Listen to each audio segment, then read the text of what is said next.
Selamat malam Bapak Ibu sekalian. Assalamualaikum warahmatullahi wabarakatuh. Malam ini saya ingin mempresentasikan asesmen tengah semester untuk kepabian dan ekspor dan impor.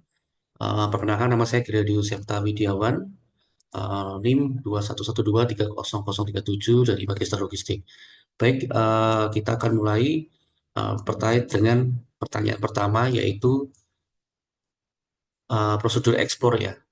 Baik Bapak Ibu sekalian, untuk komoditi yang akan saya bahas yaitu silika dan kuarsa gravel pack ya. Jadi silika kuarsa ini dikenal sebagai pasir kuarsa uh, atau pasir industri. Silika kuarsa merupakan salah satu sumber daya alam yang penting dalam berbagai industri seperti konstruksi dan pembuatan kaca.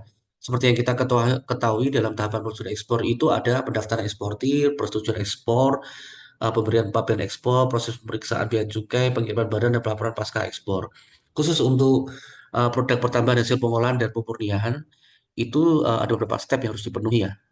Yang pertama yaitu pemohon melakukan registrasi ke portal OSS ya untuk mendapatkan nomor induk berusaha NIB, persyaratan nomor induk kependudukan atau NIK. Kemudian yang kedua, OSS menerbitkan nomor induk perusahaan NIB. Persyaratannya adalah data perusahaan, pemegang saham, kepemilikan modal, nilai investasi, rencana penggunaan tenaga kerja, termasuk informasi bidang usaha. Yang ketiga adalah Inatrade. Permohonan melakukan registrasi ke portal Inatrade. Persyaratannya satu, nomor induk berusaha, NPWP profil perusahaan.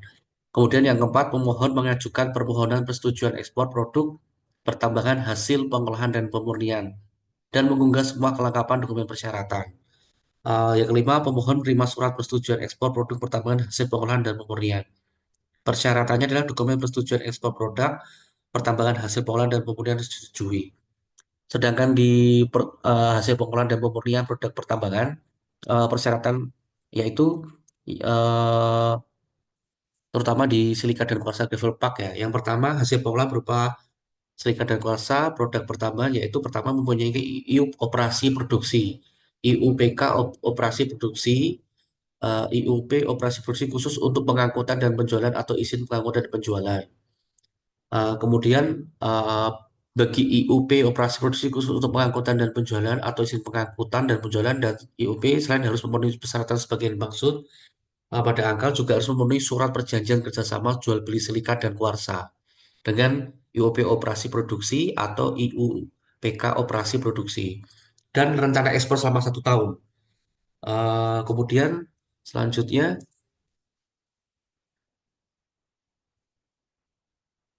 untuk silika dan kuarsa ini kategori barang ekspor produk pertambangan hasil pengolahan dan atau pemurnian. Silika dan kuarsa dalam bentuk gravel pack, sand dengan kadar lebih besar dari 98,5, SiO2, roughness-nya lebih besar dari 60%, spesifity-nya lebih besar dari 70%, kelarutan dalam asam klorida kurang dari 1,3%, mampu pecah dalam tekanan 5000 PSI dan fraksi ukuran minus 30 plus 50 mes lebih kurang dari 12,8% atau fraksi ukuran minus 30 plus 70 mes kurang 5,2% atau fraksi ukuran minus 40 plus 70 mes kurang dari 8,7%. HS code-nya ada dua, EX2505100.00 dan EX2502100.00. Negara tujuan ekspor ada 5, Tiongkok, Jepang, Korea Selatan, negara-negara Asia, dan Amerika Serikat ada 4. Tiongkok, Tiongkok merupakan pasar yang paling besar ya, silika dan kuarsa, limpatannya tinggi untuk bahan baku industri kaca sampai di elektronika.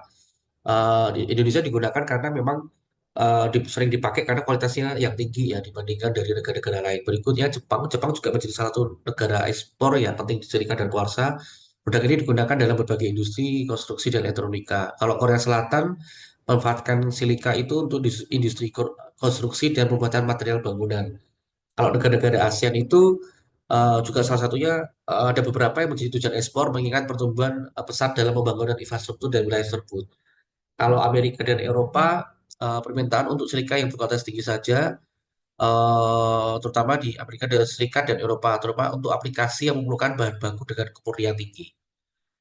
Berikutnya terkait dengan case, eh, ketem- yang pertama adalah kesalahan ketik pada conversion invoice dan bill of lading. Dampaknya kesalahan ini dari kesalahan deskripsi, nama produk, dan jumlah barang dapat menyebabkan penundaan kredit di pelabuhan tujuan dan masalah dalam proses BWRLC. Jadi nggak cocok antara basic dan dokumen ya. Ini pasti akan memperlama proses ya. Perlu perlu proses clearance dulu ya. Perlu pengecekan apa kira-kira konfirmasi dan lain-lain.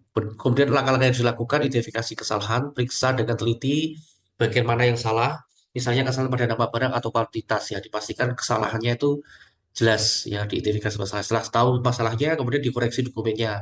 Dengan cara eksportir meminta freight forwarder untuk merevisi commercial invoice dan bill of lading. Ajukan pembaruan dokumen ke bea cukai di negara tujuan. Jadi pembaruan dokumennya ke bea cukai di negara tujuan. Berikutnya koordinasi dengan pihak terkait, informasi pembeli atau importer tentang revisi dokumen. Ini penting karena pembeli juga harus tahu mengenai barang yang mereka beli ya, ada perubahan di fisik atau dokumen ya. Jadi mereka juga akan maunya menerima antara fisik dokumen itu sama. Kemudian memastikan semua pihak memiliki salinan dokumen yang diperbarui untuk proses selanjutnya.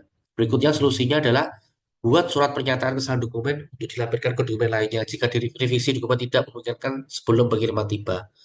Berikutnya terkait dengan case study keterlambatan kapal selama 2 hari. Jadi pihak yang bertanggung jawab kita lihat dulu kesalahannya dan Incotermnya yang disepakati seperti apa. Kalau FOB, free on board, tanggung jawab eksportir selesai ketika barang dimuat ke kapal. Kalau CIF, cost insurance at freight, eksportir bertanggung jawab hingga barang sampai di pelabuhan tujuan. Jika terlambat disebabkan oleh operator kapal, tanggung jawab ada pada perusahaan pelayaran ya. Solusi yang diberikan adalah komunikasi dengan pihak pembeli. Segera informasi keterlambatan saat tulis, berikan estimasi waktu tiba berdasarkan jadwal kapal yang diperbarui. Koordinasi dengan operator kapal, minta pernyataan resmi tentang alasan keterlambatan jika terjadi kerusakan produk akibat keterlambatan, ajukan klaim asuransi jika asuransi disediakan. Diskusi kompensasi, negosiasikan kompensasi kepada pembeli atau kurangi harga barang jika keterlambatan merugikan mereka.